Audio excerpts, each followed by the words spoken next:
जय श्री कृष्णा दोस्तों। जिस प्रकार से वैशाख मास भगवान विष्णु को अति प्रिय है, उसी प्रकार से ज्येष्ठ मास भी भगवान विष्णु को बहुत प्रिय है। आज हम आपके लिए लेकर आए हैं ज्येष्ठ मास में प्रतिदिन सुनी जाने वाली कहानी। दोस्तों, चैनल पर यदि आप नए हैं तो चैनल को सब्सक्राइब जरूर कर दें, बेल आइकन पर क्लिक कर ऑल का बटन दबा दें ताकि ऐसी ही कहानियाँ आप तक पहुँचती रहें। वीडियो को लाइक ज़रूर करें, अपने दोस्तों के साथ शेयर करें और कहानी सुनने के बाद कमेंट बॉक्स में विष्णु भगवान की जय लिखना ना भूलें।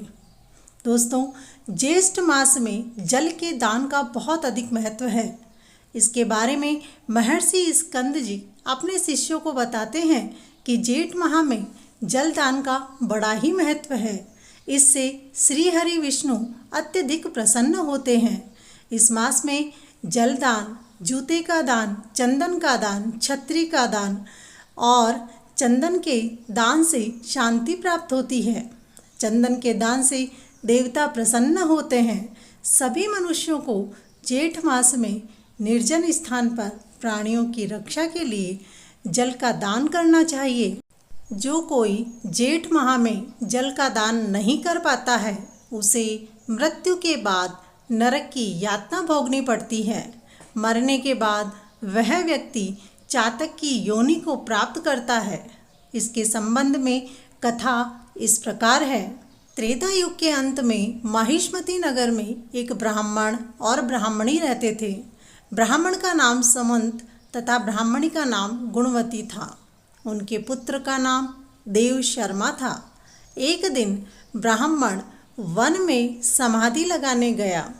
कुछ समय समाधि लगाने के बाद वहाँ सुंदर सरोवर का जल पीकर वहीं सरोवर पर पास घने पेड़ की छाया में सो गया।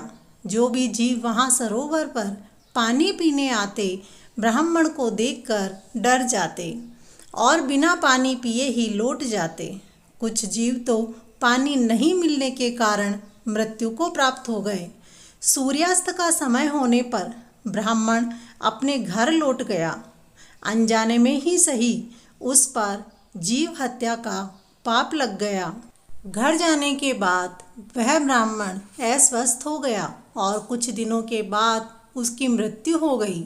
उसकी पत्नी भी उसके साथ सती हो गई, क्योंकि उसे अज्ञात दोष लगा था। मृत्यु के बाद उसे नरक की यातना भोगनी पड़ी और उसे चातक की योनि प्राप्त हुई। उसकी पत्नी को भी चातक की योनि मिली।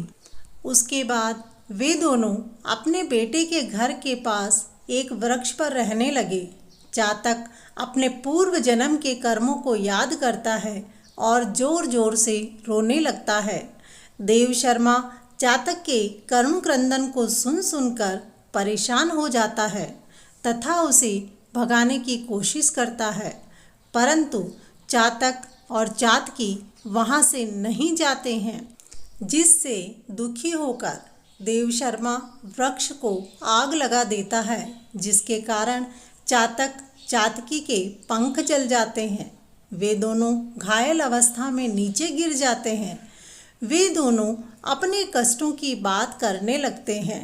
उन दोनों की बातें उनका बेटा सुन लेता है और विस्मित हो जाता है कि ये तो मेरे माता पिता हैं।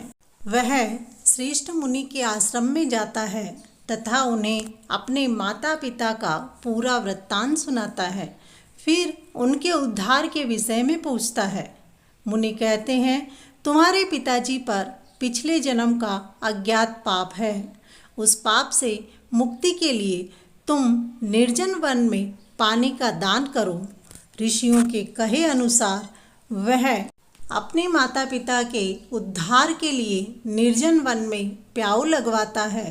जीवों के लिए पानी की व्यवस्था करता है ताकि वहाँ पर आने वाले लोग तथा जीव पानी पीकर अपनी प्यास बुझा सके।